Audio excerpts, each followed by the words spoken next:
Assalamualaikum warahmatullahi wabarakatuh. Bagaimana kabarnya anak-anak? Alhamdulillah, luar biasa, Allahu Akbar. Semoga Allah memberi perlindungan kepada kita semua ya. Bertemu lagi dengan Ibu Nanda Livia Pratiwi, masih dengan pelajaran pendidikan kewarganegaraan. Dan tidak lupa, di musim COVID-19 ini, Ibu ingatkan jaga kesehatan dan minum vitamin ya. Seperti biasa, agar ilmu yang kita pelajari hari ini barokah, marilah kita baca doa terlebih dahulu. Baca doa dimulai.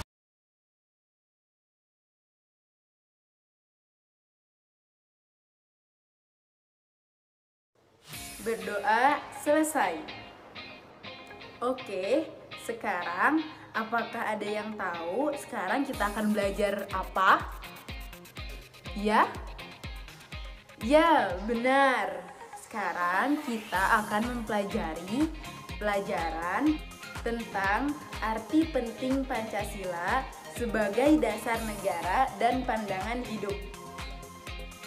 Tujuan pembelajaran hari ini, Ibu harap kalian dapat mengetahui arti penting Pancasila sebagai dasar negara dan pandangan hidup. Dan yang kedua, Ibu harap kalian dapat memahami arti penting Pancasila sebagai dasar negara dan pandangan hidup. Oke, poin pertama yang akan kita bahas kali ini yaitu yang pertama, membentuk identitas dan jati diri bangsa.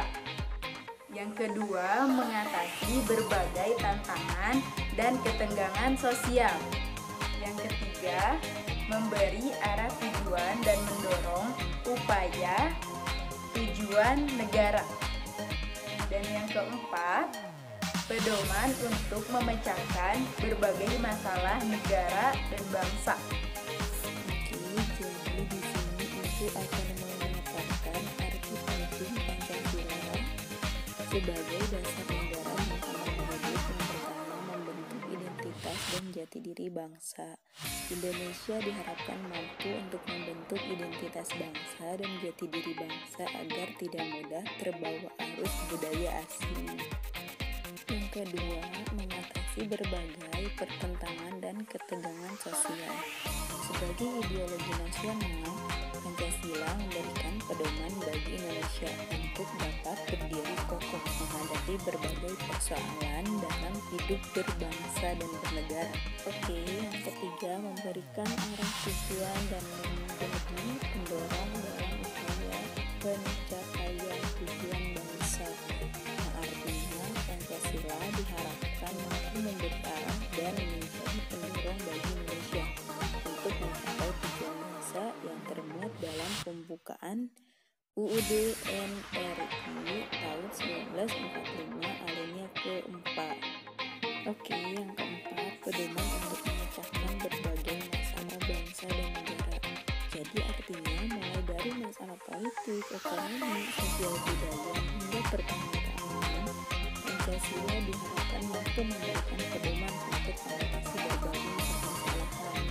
Oke, yang kelima, sarana pemersatu bangsa dan negara.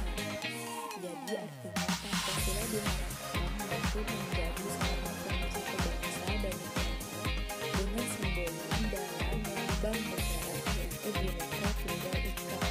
Oke, sekarang kita ke tahap evaluasi. Apakah sudah mengerti pelajaran kita hari ini? Ya, bagus. Alhamdulillah. Oke, sekarang di evaluasi kali ini, Ibu akan meminta kalian untuk mengambil kesimpulan dari apa yang kita pelajari hari ini. Ya? Ya, bagus bagi kalian yang bisa menyimpulkan pembelajaran kita hari ini. Jadi kesimpulannya yang pertama, membentuk jati diri bangsa. Yang kedua, mengatasi tantangan sosial. Yang ketiga, memberikan dorongan dalam upaya pencapaian tujuan. Yang keempat, pedoman untuk memecahkan masalah dan mencari masalah penyelesaian bangsa dan bernegara.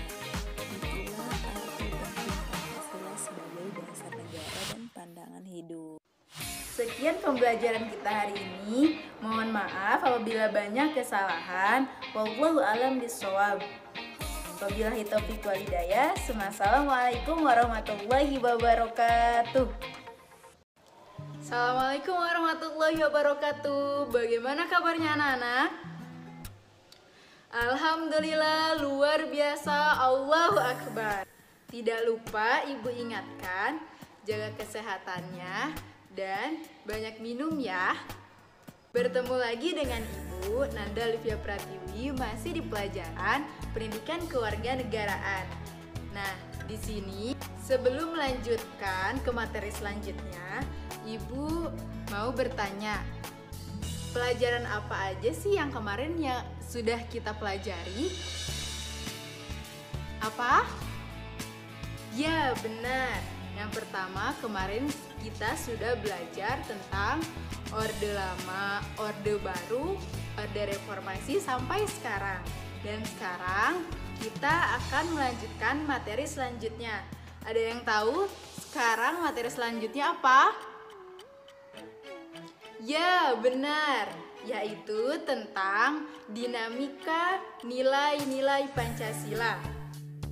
Seperti biasa, sebelum memulai pelajaran, marilah kita baca doa terlebih dahulu. Baca doa dimulai.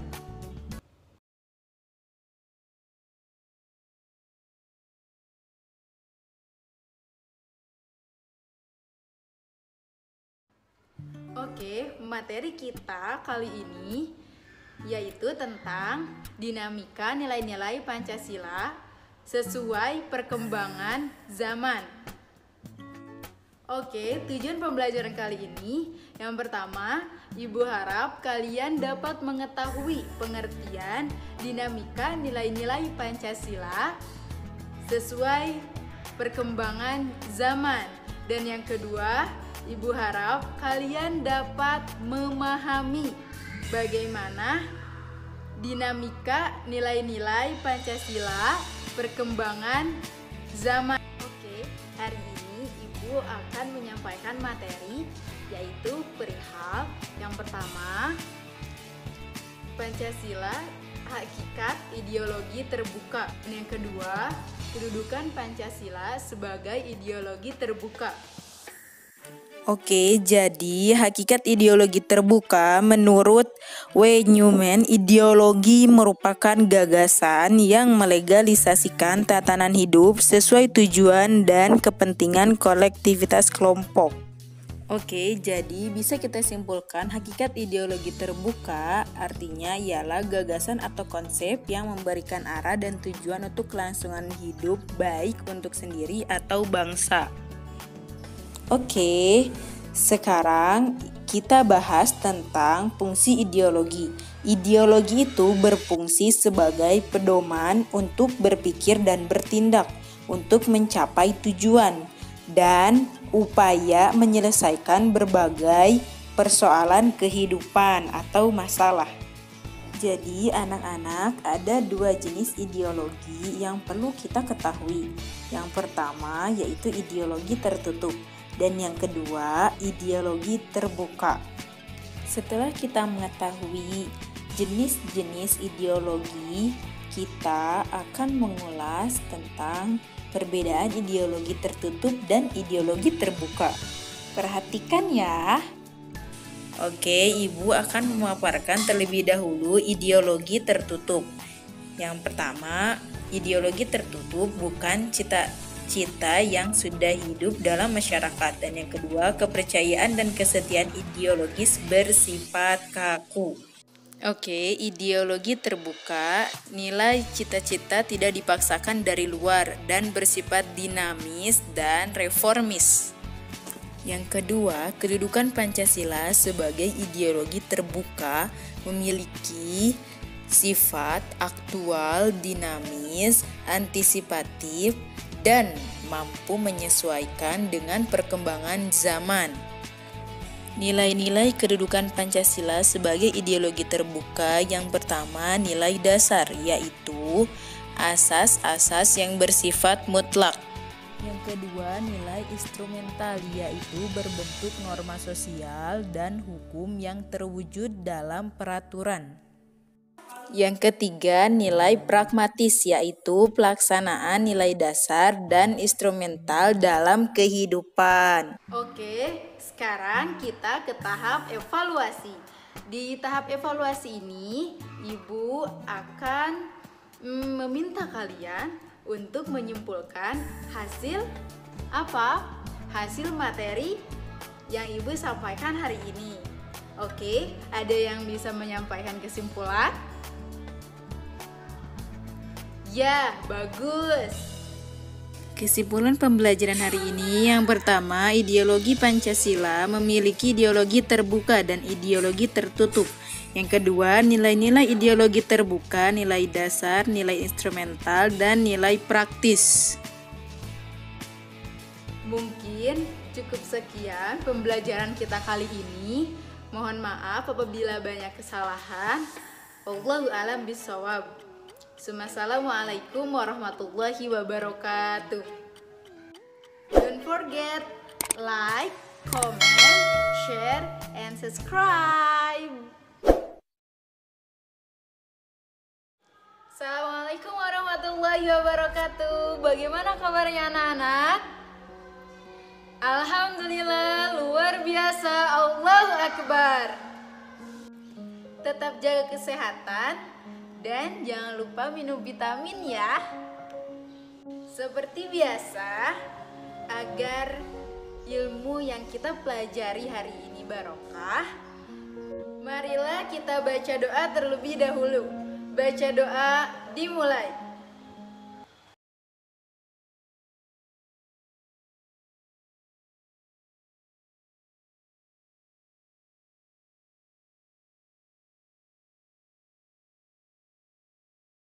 Ya, hari ini apakah ada yang tahu kita akan belajar apa?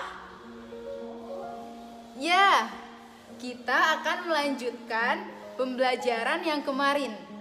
Kemarin ada yang tahu kita sudah mempelajari apa? Ya, benar. Mempelajari masa kemerdekaan tahun 1945 sampai 1959. Ya, kali ini kita akan mempelajari masa Orde Lama dari tahun 1959 dan 1966. Masa Orde Baru dan masa Reformasi dari tahun 1998 sampai sekarang. Oke, tujuan pembelajaran kita hari ini, yang pertama, kalian dapat menjelaskan proses penerapan Pancasila sebagai dasar negara. Dan yang kedua, kalian dapat memahami perwujudan Pancasila sebagai dasar negara.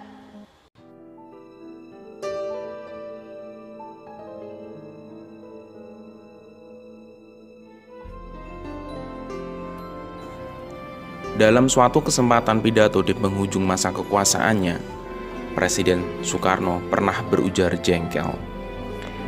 Beliau gerah menyaksikan banyak orang dibuat bingung dengan perkataan Orla dan Orba, Orde Lama atau Orde Baru.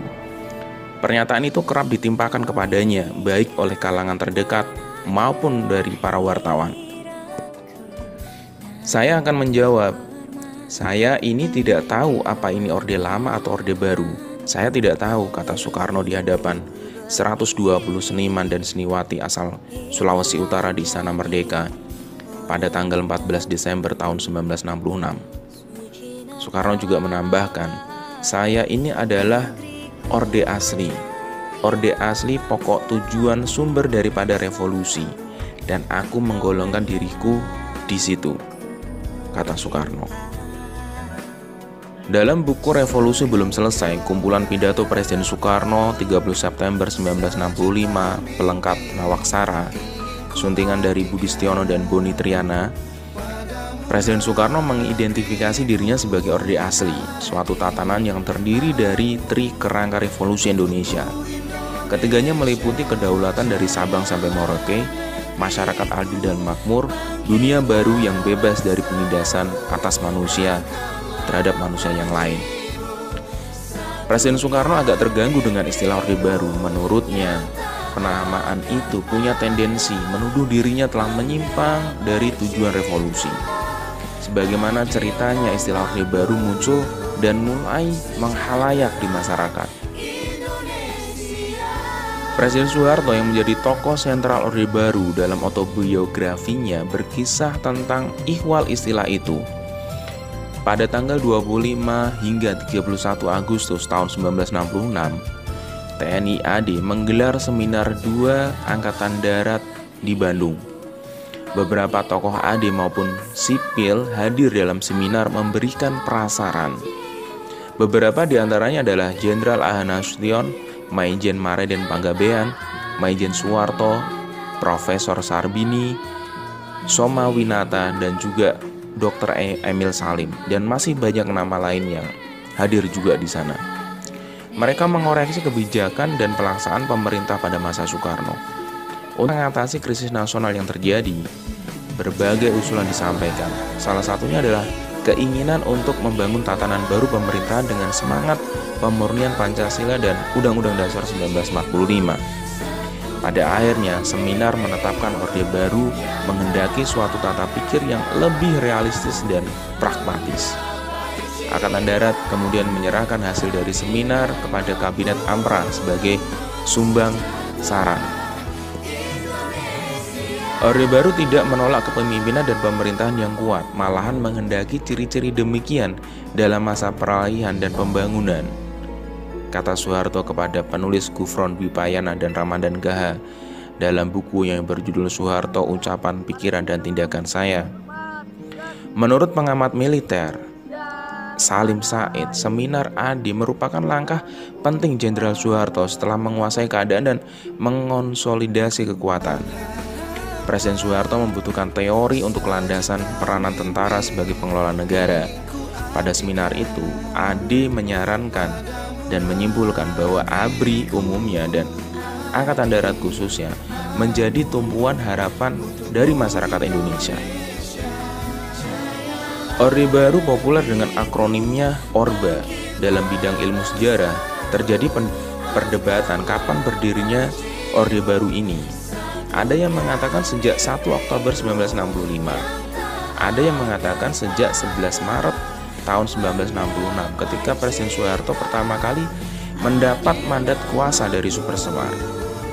Selanjutnya ada juga yang menyebut tak kala Presiden Soekarno telah sepenuhnya dilucuti dari kekuasaannya melalui TAP MPR nomor 33 tanggal 7 Maret tahun 1967. Menurut Kamus Sejarah Indonesia yang disusun oleh Robert Cribb dan Audrey Kahin, Orde Baru adalah istilah umum untuk sistem politik yang berlaku setelah berkuasanya Presiden Soeharto tahun 1966 hingga kejatuhannya pada bulan Mei tahun 1998. Senada dengan Cribb dan Kahin, menurut Hesri Setiawan dalam Kamus Gestok, Orba merujuk sistem pemerintahan baru yang diberlakukan di Indonesia sejak tanggal 11 Maret hingga 1966. Dan ia berakhir sebagai sistem sejak pemerintahan baru hasil dari pemilu 1998 terbentuk. Sementara pendapat lain menurut Harsutejo, Orde Baru bermula pada tanggal 1 Oktober 1965. Presiden Soeharto telah memegang kekuasaan nyata ketika dia memimpin menentang perintah Soekarno yang meminta Pangdam Jaya Jenderal Umar Wirahadikusuma dan Jenderal Pranoto untuk menghadap ke pangkalan AU Halim Perdana Kusuma. Sejak Orde Baru berkuasa, Orde Baru meninggalkan konfrontasi Indonesia dengan Malaysia serta meninggalkan poros Jakarta-Peking, menumpas PKI dan membersihkan negara dan masyarakat dari pengaruh sayap kiri. Kemudian dalam bidang ekonomi, membuka negara untuk investasi asing yang sebesar-besarnya. Oke, sekarang kita ke tahap evaluasi. Apakah sudah mengerti pelajaran kita hari ini? Ya, bagus. Oke, tahap evaluasi kita kali ini, Ibu akan memberikan soal kepada kalian. Soal pertama, bagaimana penerapan perwujudan Pancasila pada masa Orde Lama tahun 1959 sampai 1966. Soal yang kedua, bagaimana cara penerapan perwujudan Pancasila sebagai dasar negara pada masa Orde Baru dan reformasi sampai sekarang. Oke, jadi kesimpulan pembelajaran kita hari ini, proses masa Orde Lama yang cenderung meningkat mengacu pada kekuasaan pribadi presiden, bukan rakyat. Presiden Soekarno sebagai presiden seumur hidup, dan masa Orde Baru dalam bidang politik yang merupakan tahun pergantian pengurus Presiden Soekarno dengan Presiden Soeharto. Kesimpulan yang kedua yaitu masa reformasi dari tahun 1998 sampai sekarang. Kebebasan yang mewarnai kehidupan masyarakat Indonesia pada masa reformasi saat ini berbagai macam bentuk, mulai dari kebebasan berbicara, berorganisasi, berekspresi, dan sebagainya. Mungkin cukup sekian pembelajaran kita hari ini. Semoga bermanfaat. Mohon maaf apabila banyak kesalahan. Wallahu a'lam bishawab. Assalamualaikum warahmatullahi wabarakatuh.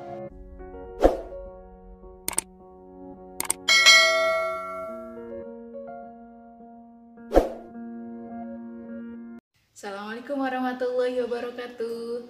Bagaimana kabarnya anak-anak? Alhamdulillah, luar biasa. Allahu Akbar. Semoga kita diberi kesehatan oleh Allah Subhanahu wa Ta'ala. Di musim COVID-19 ini, Ibu tak lupa ingatkan, jangan lupa memakai masker jika keluar, mencuci tangan, dan menjaga imun tubuh kalian. Seperti biasa, agar ilmu yang kita pelajari hari ini barokah, sebelum belajar, marilah kita membaca doa terlebih dahulu. Baca doa dimulai.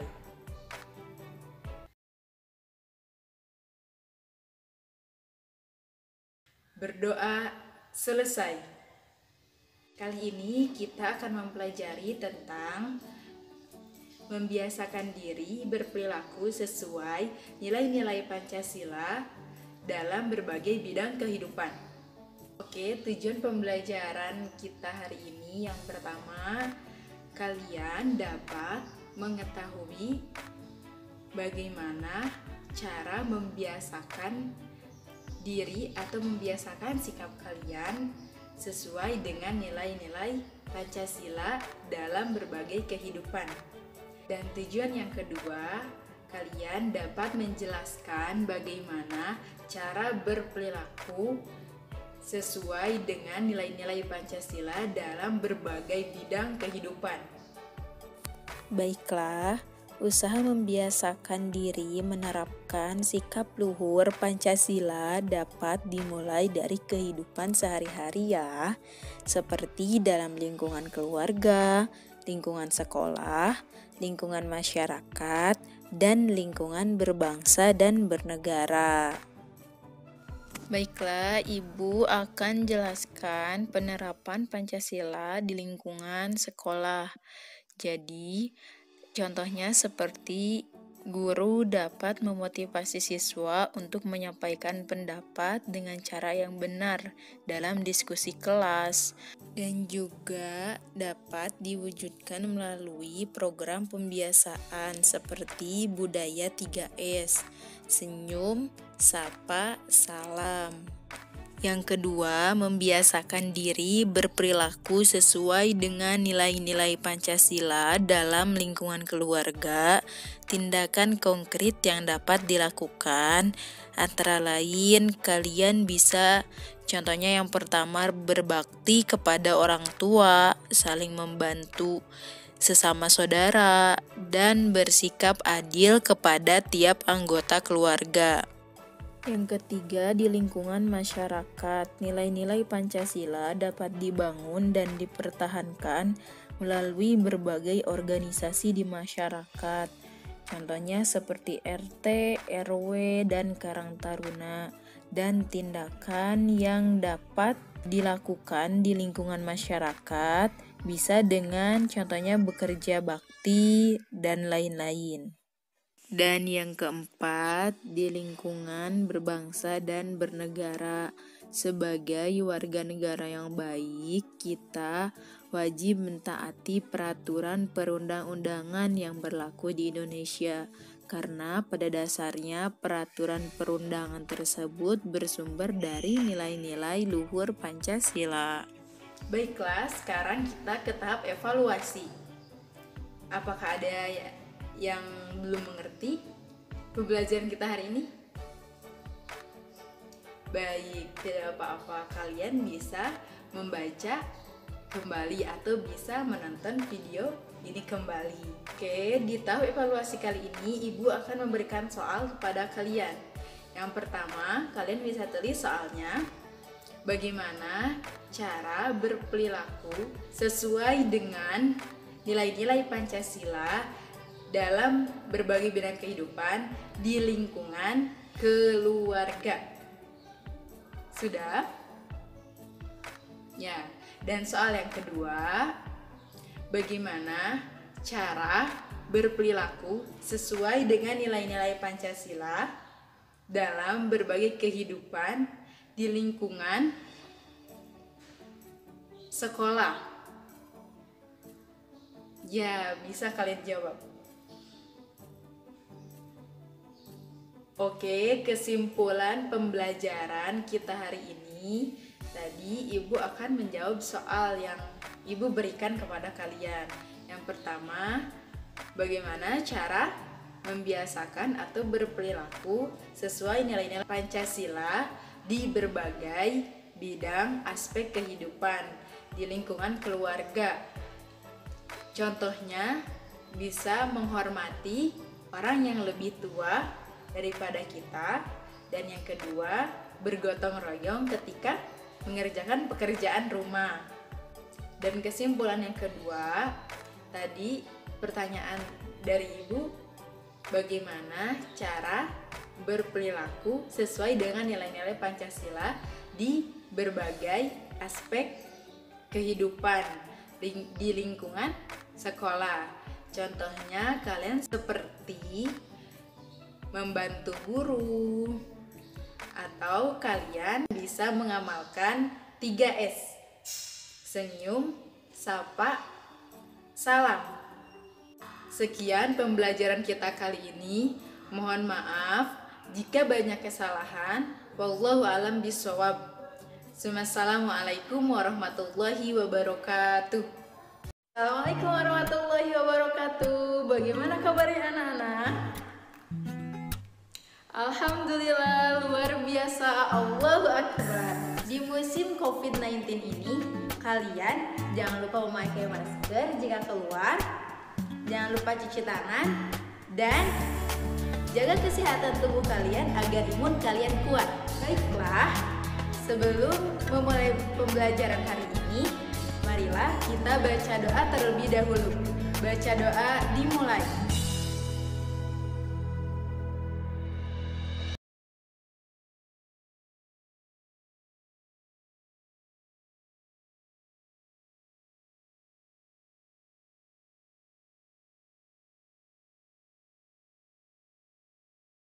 Kali ini kita akan belajar tentang penerapan Pancasila dari masa ke masa. Tujuan pembelajaran kali ini, kita bisa mengerti makna perwujudan Pancasila sebagai pandangan hidup. Tujuan pembelajaran yang kedua, kita dapat memahami perwujudan Pancasila sebagai pandangan hidup dan dasar negara. Yang akan kita bahas terlebih dahulu yaitu tentang masa awal kemerdekaan dari tahun 1945 sampai 1959. Masa awal kemerdekaan 1945 sampai 1959.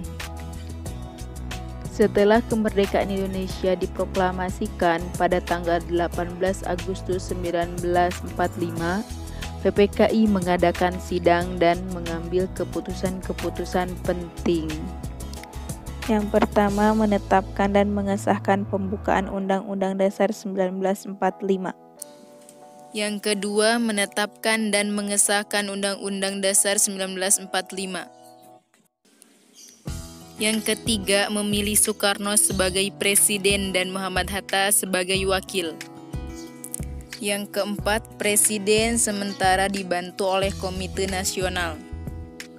Di dalam pembukaan UUD 1945 terdapat rumusan dasar negara yaitu Pancasila. Penerapan Pancasila sebagai dasar negara menghadapi berbagai masalah. Upaya-upaya untuk mengganti Pancasila sebagai dasar negara dan menyimpang terhadap nilai-nilai Pancasila. Pemberontakan Partai Komunis Indonesia PKI, Madiun 18 September 1948, pemberontakan yang dipimpin oleh Musso. Tujuan utamanya mendirikan negara Soviet Indonesia yang berideologi komunis. Pemberontakan yang kedua dilakukan oleh Pemberontakan Darul Islam atau Tentara Islam Indonesia, dipimpin oleh Sekar Maji Marijan Kartosuwiryo dengan didirikannya Negara Islam Indonesia NII oleh Kartosuwiryo. Tanggal 7 Agustus 1949, tujuan didirikannya NII untuk mengganti Pancasila sebagai dasar negara dengan syariat Islam. Pemberontakan yang ketiga dilakukan oleh Pemberontakan Republik Maluku Selatan RMS. Gerakan separatisme dipimpin oleh Christian Robert.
Assalamualaikum warahmatullahi wabarakatuh. Bagaimana kabarnya anak-anak?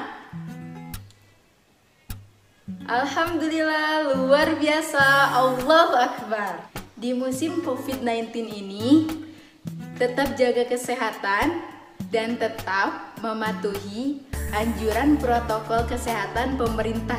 Kali ini kita akan belajar tentang peranan dan fungsi Pancasila sebagai dasar negara. Seperti biasa, Sebelum memulai pelajaran, marilah kita baca doa terlebih dahulu. Baca doa dimulai.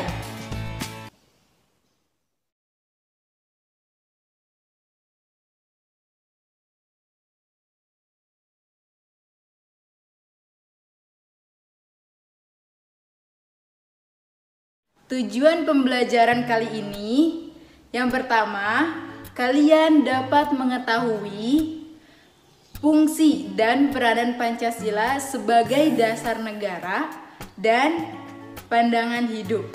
Dan yang kedua, kalian dapat memahami fungsi dan peranan Pancasila sebagai dasar negara dan pandangan hidup.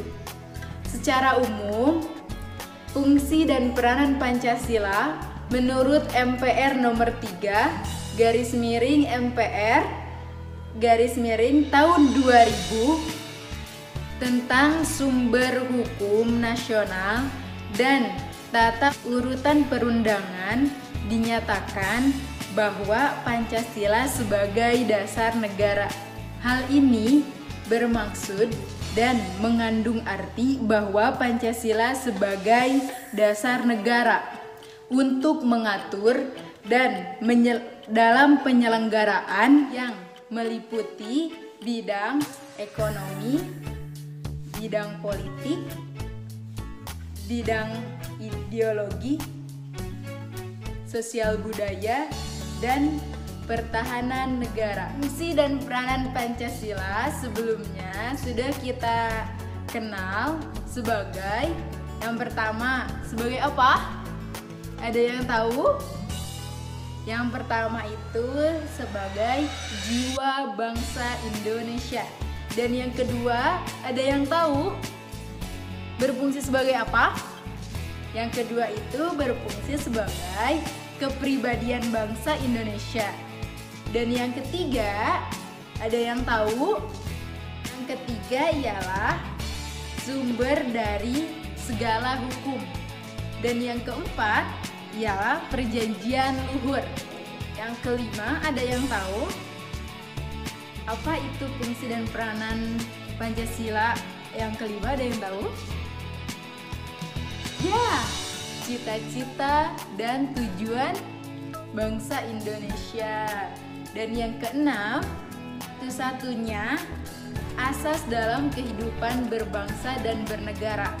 Dan yang ketujuh, ada yang tahu?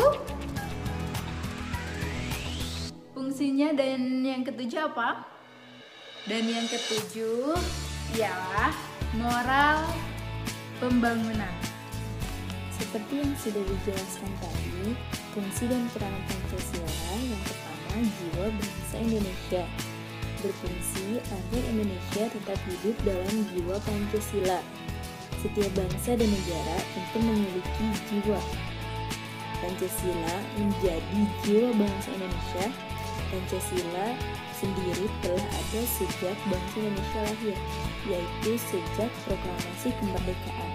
Selanjutnya, fungsi dan peranan Pancasila yang kedua memiliki kepribadian bangsa Indonesia yang berfungsi yaitu sebagai hal yang memberikan corak khas bangsa Indonesia dan menjadikan pembedaan yang membedakan bangsa kita dengan bangsa yang lainnya. Yang ketiga, sumber dari segala sumber hukum. Berfungsi sebagai sumber hukum yang mengatur segala hukum yang berlaku di Indonesia. Semua hukum harus tunduk dan bersumber dari Pancasila. Setiap hukum tidak boleh bertentangan dengan Pancasila. Yang keempat, perjanjian luhur. Berfungsi dan disepakati melalui Sidang Panitia Persiapan Kemerdekaan Indonesia PPKI tanggal 18 Agustus 1945. Walaupun disahkannya Pancasila hanya oleh organisasi PPKI, tetapi PPKI sebenarnya adalah suatu badan yang memiliki suara rakyat. Jadi Pancasila merupakan hasil perjanjian bersama rakyat. Fungsi yang kelima yaitu cita-cita dan tujuan bangsa Indonesia, yaitu memiliki fungsi untuk menciptakan masyarakat yang adil dan makmur. Fungsi dan peranan Pancasila yang keenam yaitu satu-satunya asas dalam kehidupan berbangsa dan bernegara, yaitu sebagai konsekuensi ditetapkannya Pancasila oleh bangsa Indonesia sebagai dasar negara dan mewujudkan melaksanakan Pancasila secara murni dan konsekuen. Oke, dan fungsi penerapan Pancasila yang terakhir yaitu moral pembangunan. Fungsinya, Pancasila dijadikan kerangka, acuan, tolak ukur, parameter, arah, dan tujuan dari pembangunan. Oke, sekarang kita ke tahap evaluasi. Oke, ada yang belum mengerti?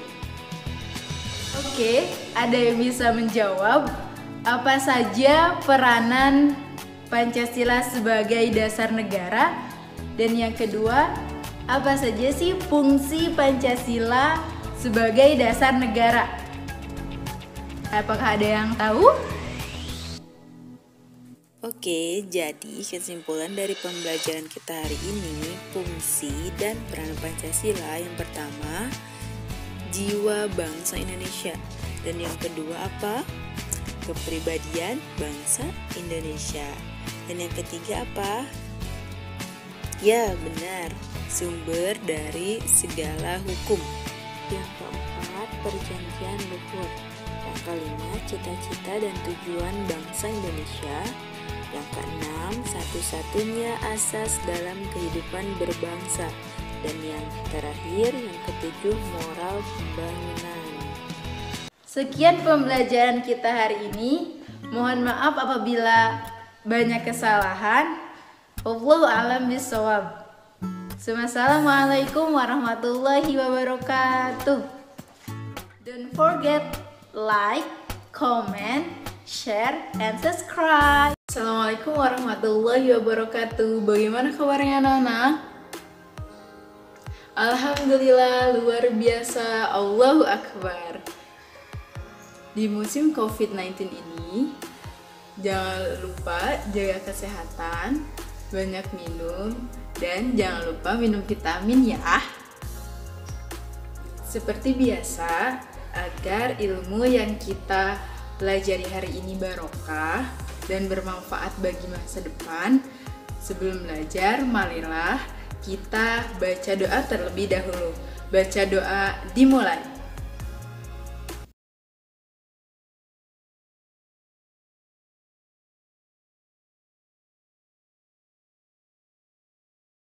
Oke, hari ini kita akan mempelajari tentang apa? Ada yang tahu? Kemarin sebelumnya kita sudah mempelajari tentang apa? Ya, benar. Kemarin kita sudah belajar tentang nilai-nilai Pancasila sebagai dasar negara dan pandangan hidup. Dan sekarang kita akan mempelajari tentang perwujudan nilai-nilai Pancasila sebagai dasar negara dan pandangan hidup. Hari ini kita akan belajar tentang perwujudan nilai-nilai Pancasila dalam berbagai bidang kehidupan. Tujuan pembelajaran hari ini, yang pertama, Ibu harap kalian dapat menjelaskan perwujudan nilai-nilai Pancasila dalam berbagai bidang kehidupan. Dan yang kedua, Ibu harap kalian bisa memahami perwujudan nilai-nilai Pancasila dalam berbagai bidang kehidupan. Perwujudan nilai-nilai Pancasila di bidang politik dan hukum. Yang pertama, pembentukan lembaga negara sesuai perkembangan Indonesia. Contohnya seperti MPR, DPR, Mahkamah Agung, Mahkamah Konstitusi, Komisi Yudisial, dan BPK, Badan Pemeriksa Keuangan. Dan yang kedua, sistem hukum nasional sebagai sumber dari segala hukum. Yang ketiga, sistem demokrasi Pancasila yang mengutamakan musyawarah mufakat. Yang kedua, perwujudan nilai-nilai Pancasila di bidang ekonomi terpacu dalam pasal 33 Undang-Undang Negara Republik Indonesia tahun 1945. Yang pertama, salah satunya penyusunan perekonomian usaha bersama atas asas kekeluargaan dan penguasaan negara terhadap bumi, air, dan kekayaan alam untuk dipergunakan sebanyak-banyaknya demi kemakmuran rakyat. Baiklah anak-anak, sekarang kita ke perwujudan nilai-nilai Pancasila di bidang sosial dan budaya. Terwujud dalam beberapa tindakan. Contohnya yang pertama, menghargai keragaman budaya Indonesia. Yang kedua, melestarikan keberagaman budaya Indonesia. Dan yang ketiga, mengembangkan nilai-nilai persamaan status sosial. Perwujudan nilai-nilai Pancasila di bidang pertahanan dan keamanan ada di dalam Undang-Undang Dasar Negara Republik Indonesia tahun 1945, yaitu pasal 27 ayat 3 menyatakan bahwa setiap warga negara berhak dan wajib ikut serta dalam upaya pembelaan negara. Dan pasal 30 ayat 1 menyatakan bahwa tiap-tiap warga negara berhak dan wajib ikut serta dalam upaya pertahanan dan keamanan negara. Baiklah, sekarang kita ke tahap evaluasi. Apakah ada yang bisa menyimpulkan dari pembelajaran kita hari ini? Ya? Siapa?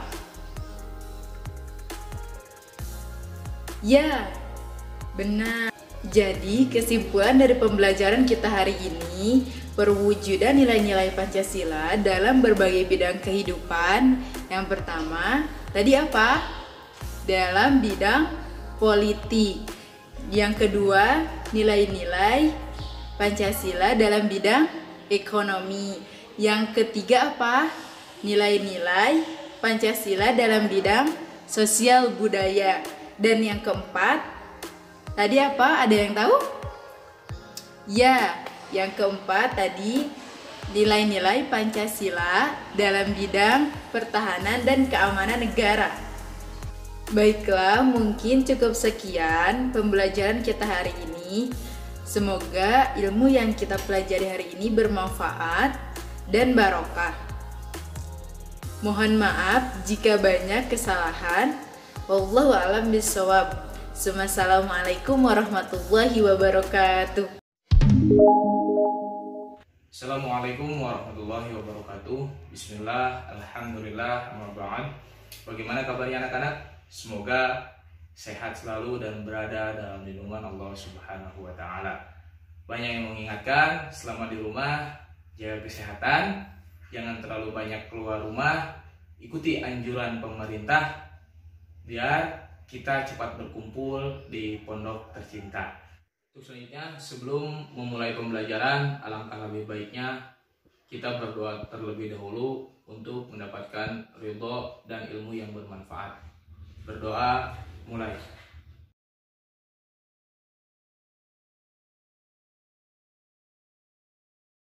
Alhamdulillahirrahmanirrahim. Sebelum kita lanjut ke materi, Bapak akan membahas prospek terlebih dahulu materi yang kemarin. Ada yang masih ingat tentang BPUPKI? Apa itu BPUPKI? Ya, BPUPKI, Badan Penyelidik Usaha-Usaha Persiapan Kemerdekaan Indonesia. Tanggal berapa BPUPKI resmi didirikan? Pertemuan minggu kemarin. Pada tanggal 29 April 1945. Siapa yang mengusulkan dasar negara pada saat sidang BPUPKI? Yang pertama Muhammad Yamin, yang kedua Supomo, yang ketiga Soekarno. Baik, materi selanjutnya masih menyangkut dengan materi yang kemarin, yaitu pembentukan BPUPKI. Pada pertemuan sebelumnya, Bapak telah menjelaskan tentang konsep dasar negara yang diusulkan oleh Muhammad Yamin. Ada yang masih ingat konsep dasar negara yang diusulkan oleh Muhammad Yamin yang 5 poin? Poin pertama apa? Ya, poin pertama pri kebangsaan, poin kedua pri kemanusiaan, poin ketiga pri ketuhanan, poin keempat pri kerakyatan, poin kelima kesejahteraan rakyat. Pada pertemuan kali ini, Bapak akan menjelaskan tentang penjabaran konsep dasar negara yang diusulkan oleh Muhammad Yamin. Muhammad Yamin mengusulkan konsep dasar negara yang pertama yaitu tentang pri kebangsaan. Harapannya bahwa bangsa Indonesia tidak dapat diikat dengan dasar atau bentuk negara terdahulu karena bangsa Indonesia harus dibentuk atas dasar kebangsaan dan ketuhanan yang akan membuat bangsa memiliki peradaban luhur. Yang kedua yaitu tentang pri kemanusiaan. Negara Indonesia harus melindungi segenap bangsa atas hak-hak yang dimilikinya. Yang poin ketiga yaitu tentang pri ketuhanan. Bangsa Indonesia berketuhanan yang Maha Esa dengan menjadikan agama sebagai pedoman hidupnya. Poin keempat yaitu tentang pri kerakyatan. Bangsa Indonesia harus mencapai mufakat dalam memutuskan segala urusan yang menyangkut masyarakat luas. Penjabarannya di sini, demi tercapainya suatu mufakat, maka disarankan setiap daerah harus memiliki wakil untuk menyampaikan saran dan usulnya kepada pemerintah. Begitupun dengan negara. Negara harus mengeluarkan kebijaksanaan sesuai dengan kenyataan atau pikiran masyarakat Indonesia yang telah berkembang. Poin yang kelima tentang kesejahteraan rakyat. Negara atau Indonesia harus mempunyai tujuan akhir. Tujuan akhirnya itu apa? Yaitu untuk mensejahterakan rakyat Indonesia. Diharapkan negara tidak memberikan ruang lingkup yang sempit terhadap kebebasan masyarakat untuk mencapai kesejahteraannya. Yang selanjutnya yaitu penjabaran konsep negara yang diusulkan oleh Supomo. Dalam penjabarannya dibagi menjadi 3, yaitu yang pertama tentang teori perseorangan atau individualistik. Di sini negara adalah masyarakat hukum yang disusun atas kontrak seluruh individu dalam masyarakat. Hal ini demi terjaminnya hak-hak individu di dalam masyarakat. Yang kedua yaitu teori kolektivitas atau teori golongan. Di sini negara tidak mempersatukan diri dengan golongan yang terbesar, namun negara harus menghormati keistimewaan segala golongan, baik yang besar maupun yang kecil. Jadi negara tidak membeda-bedakan mana yang besar dan mana yang kecil. Yang ketiga yaitu teori integralistik. Di sini negara tidak untuk menjamin kepentingan individu atau golongan tertentu. Artinya negara menjamin kepentingan seluruh masyarakat sebagai satu kesatuan yang integral atau menyeluruh atau utuh. Yang selanjutnya yaitu penjabaran konsep dasar negara yang diusulkan oleh Soekarno. Konsep dasar negara yang diusulkan oleh Soekarno yang pertama yaitu kebangsaan Indonesia. Di sini negara harus memiliki faham kebangsaan yang berpri kemanusiaan. Maksudnya kebangsaan tersebut tidak dibangun atas dasar suku bangsa, ras, kebudayaan maupun agama tertentu. Kebangsaan di sini bukan dalam arti sempit, melainkan kebangsaan dalam arti kehendak untuk bersatu. Oleh karena kehendak untuk bersatu bukanlah sekedar bersatu saja, melainkan berada dalam wilayah yang luas. Dalam hal ini, wilayah Indonesia adalah kesatuan dari pulau-pulau dari ujung Sumatera sampai Papua. Yang selanjutnya yaitu internasionalisme atau pri kemanusiaan. Di sini bangsa Indonesia harus membangun kerjasama antar bangsa demi terciptanya perdamaian dunia. Yang ketiga yaitu mufakat atau demokrasi. Negara bukan satu negara untuk satu orang, bukan pula satu negara untuk satu golongan, melainkan negara satu buat semua, semua berbuat satu. Permusyawaratan dan perwakilan adalah syarat mutlak demi terciptanya negara Indonesia yang kuat. Yang selanjutnya, yang keempat, yaitu kesejahteraan sosial. Badan perwakilan belum cukup untuk menjamin kesejahteraan rakyat. Makanya Soekarno mengusulkan politik ekonomis demokratis sebagai solusi mendatangkan kesejahteraan sosial bagi seluruh rakyat Indonesia. Yang selanjutnya yaitu yang kelima, ketuhanan yang berkebudayaan. Di sini negara harus memberi kebebasan beragama kepada setiap orang sesuai dengan keyakinannya masing-masing. Soekarno dalam sidang tersebut menyampaikan bahwa kelima dasar negara yang ia usulkan itu dinamakan Pancadharma. Kemudian atas saran seorang ahli bahasa, Soekarno mengubahnya menjadi Pancasila. Pada tanggal 1 Juni 1945, Soekarno mengemukakan pemikirannya tentang Pancasila, yaitu nama dari 5 dasar negara Indonesia. Berdasarkan pada peristiwa tersebut, maka tanggal 1 Juni ditetapkan sebagai hari lahir Pancasila. Rumusan dasar negara yaitu Pancasila yang dikemukakan Soekarno menginspirasi para pendiri bangsa dalam sidang-sidang berikutnya tentang dasar negara. Ringkasan dari Pancasila disebut Trisila, yaitu yang pertama sosio-nasionalisme atau gabungan kebangsaan dan pri-kemanusiaan. Artinya bangsa yang hidup bersama dalam kekeluargaan bangsa-bangsa. Yang kedua yaitu sosio-demokrasi, gabungan demokrasi dan kesejahteraan. Artinya faham demokrasi persamaan seluruh rakyatnya dalam bidang politik, sosial, ekonomi, kebudayaan, dan agama. Selanjutnya yang ketiga yaitu ketuhanan. Di sini dimaksudkan untuk menjiwai dasar sosio-nasionalisme dan sosio-demokrasi. Menurut Soekarno, Trisila tersebut jika diperas lagi menjadi Ekasila, yaitu gotong royong.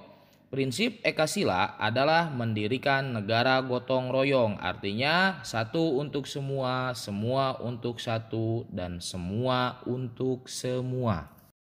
Cukup sekian materi yang dapat Bapak sampaikan, semoga ada manfaatnya. Jangan lupa selama di rumah tetap belajar, dan nanti ada tugas yang akan dikirim.